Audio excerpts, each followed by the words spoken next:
Dalam sebuah hadis Rasulullah SAW bersabda, "Ad-dawawinu indallahi salah satu." Ada 3 jenis catatan dosa manusia di sisi Allah. Yang pertama adalah diwanun la ya'ba'allahu bihi syai'an, yakni catatan dosa antara makhluk dengan Allah saja. Dosa yang hanya berkaitan dengan Allah saja. Kalau misalkan dia bertobat di dunia dengan dosa itu, maka dengan mudah Allah akan mengampuninya. Kalau tobatan nasuha.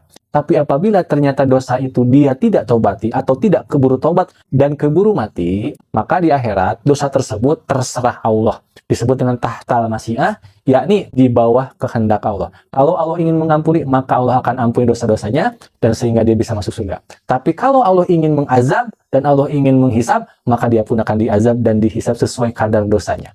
Itu yang pertama. Kemudian ada yang kedua, yaitu diwanun la yatrukullahu minhu syai'an, yakni dosa yang berkaitan dengan sesama manusia. Ini agak berat sekali.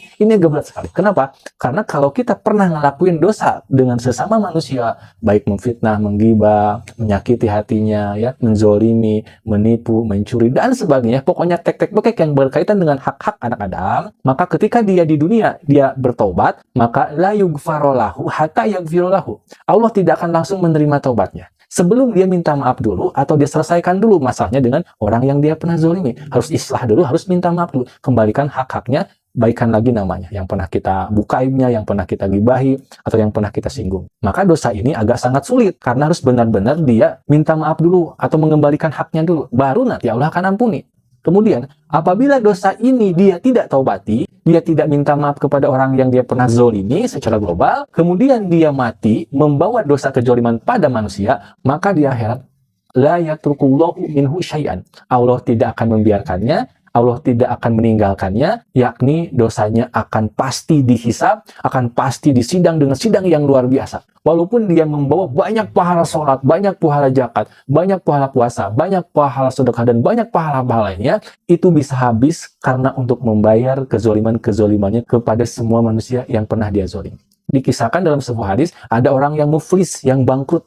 Dia banyak bawa amal, tetapi bangkrut dibagi-bagi. Dan setelah habis, summa turiha final, kata Nabi, dia malah dimasukkan ke dalam neraka. Karena sudah tidak punya amal kebaikan. Jadi sia-sia selama dia di dunia berbuat baik. Kemudian dalam kitab At-Tadhkirah atau kitab Tanbihul Ghafilin, Imam Sufyan Ats-Tsauri mengatakan bahwa in laqitallaha ta'ala bisab'ina danban fima bainaka wa bainallah. Apabila seseorang bertemu dengan Allah membawa 70 dosa yang berkaitan dengan dia dengan Allah saja, maka ahwanu alaika min antalqahu bidan bin wahidin fima bainaka wa bainal ibad. Itu lebih ringan daripada harus membawa satu dosa namun berkaitan dengan hamba, dengan sesama manusia. Mengerikan sekali dosa yang berkaitan dengan anak Adam. Maka mulai saat ini jangan sesekali kita menyakiti siapapun. Kalau pernah kita minta maaf, kembalikan hak-haknya, kembalikan nama baiknya, kembalikan kehormatannya, minta maaf walau berat daripada menanggung siksa yang luar biasa di akhirat. Mungkin setelah mendengar hadis ini, kita akan sangat hati-hati bergaul, bermuamalah dengan manusia lainnya. Kita akan sangat menjaga lisan dan menjaga sikap. Takut mencelakai, takut menyinggung, takut mendolimi, takut menyakiti. Tapi uniknya, ada orang yang dia berhati-hati bergaul dan tidak menyakiti orang lain, bahkan yang dia tidak kenal, tetapi tidak hati-hati bergaul dengan manusia lainnya. Siapa? Orang tuanya. Dia berkata baik sopan kepada orang lain, takut menyinggung, tapi ketika berbicara dengan orang tua dan ketika bersikap, sikapnya sangat tidak baik, bahasanya tidak baik. Dia malah lebih bersikap lemah lembut kepada orang lain, tapi bersikap biasa, bahkan bersikap buruk kepada orang tua. Ini salah. Orang tua lebih layak untuk kita hati-hati bergaul dengan mereka. Atau kadang ada orang berhati-hati dengan orang lain, tapi tidak berhati-hati lisan dan perbuatan kepada suami, kepada istri, kepada di sini saudara. Padahal mereka lebih layak untuk kita hati-hati. Kemudian ada catatan dosa ketiga, yaitu diwanun la yaghfiruhullah. Dosa yang tidak akan Allah ampuni. Inilah puncak rajanya dosa. Apa itu? Syirik. Menyekutukan Allah. Nauzubillah. Nah, apabila dia di dunia pernah berbuat syirik, kemudian dia bertobat, dan dengan taubatan nasuha, maka Allah akan ampuni. Innallaha ghafurur rahim. Allah akan mengampuni, asal taubatan nasuha.